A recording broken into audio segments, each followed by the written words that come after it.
Mi nombre es Jorge Intralgo, estudiante de la Fermín de Derecho, y yo les voy a hablar sobre el saneamiento. Es una fianza o aseguramiento de reparar un posible daño, en las palabras del legislador. El saneamiento es la obligación del vendedor de garantizar la posesión pacífica y útil de la cosa vendida. Una definición que, si quisiera comprender todas las ventas y no solo las ventas de cosas, debería formularse así: el saneamiento es la obligación del vendedor de garantizar al comprador la posesión pacífica y útil de la propiedad o derecho vendido. En la compra-venta, la obligación que pesa sobre el vendedor, convirtiéndolo por ley en garante del daño que al comprador pueda sobrevenir por efecto de la cosa enajenada, ya por vicio de esta o por ser turbado en la posesión de lo vendido por causa anterior a la venta. El régimen legal del saneamiento en caso de visión. El autor Aguilar Corrondona sostiene: conforme a la doctrina francesa, el saneamiento, en caso de visión, reglamentado por la ley, comprende tres obligaciones. Primero, la obligación del vendedor de abstenerse y de perturbar la posición del comprador, la cual es una obligación de no hacer conocida con el nombre de saneamiento o garantía por hecho propio. 2. La obligación de defender en juicio al comprador contra las amenazas de visión provenientes de terceros, la cual es una obligación de hacer conocida con el nombre de garantía incidente. Y número 3, la obligación del vendedor de reparar al comprador los daños y perjuicios que le causa la visión, en sentido lato, es decir, total o parcial, en el descubrimiento de descargas no declaradas, el cual es una obligación de dar. También está el régimen legal de saneamiento por hecho propio.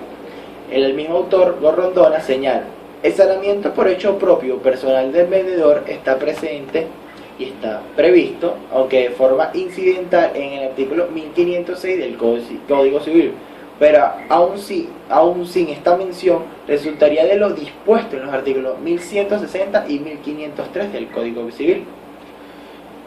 Luego hablamos sobre los sujetos de la obligación que el mismo Corrondona señala, y vemos al sujeto pasivo, que son los deudores, es decir, el vendedor y sus causavientes a título universal, así como los que se hayan obligado con el vendedor.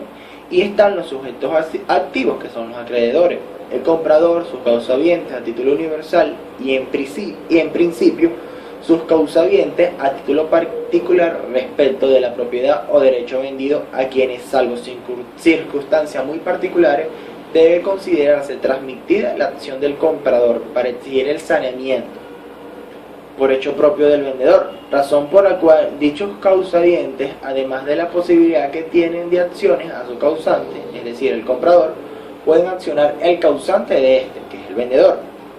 La primera obligación es mucho más amplia que las otras dos, y a diferencia de ella, presupone siempre un hecho personal de vendedor. Por ello, muchos autores franceses distinguen entre saneamiento por hecho propio y saneamiento por hecho de tercero, obligaciones, dos prestaciones esenciales, y por el legislador español al vendedor: la entrega de la cosa vendida, sin lo cual no habría venta, y la eventual del saneamiento de lo enajenado, sin lo cual no podría subsistir el contrato y aún ampararse la estafa u otra maniobra dolosa.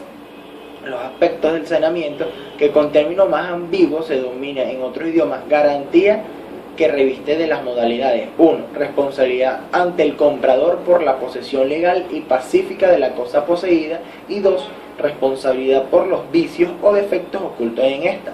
Lo primero que se considera al tratar la visión, y lo segundo a exponer lo relativo en los vicios redirigidos. Al venderse por precio alzado o en globo la totalidad de ciertos derechos, renta o productos, el vendedor responderá de la legitimidad del todo general, pero no estará obligado al saneamiento de cada una de las partes, componente, salvo a través de todo o lo más. El donante no quedará obligado al saneamiento de las cosas donadas, salvo que sea honorosa a la donación, en cuyo caso respondería al donatario hasta la concurrencia del gravamen.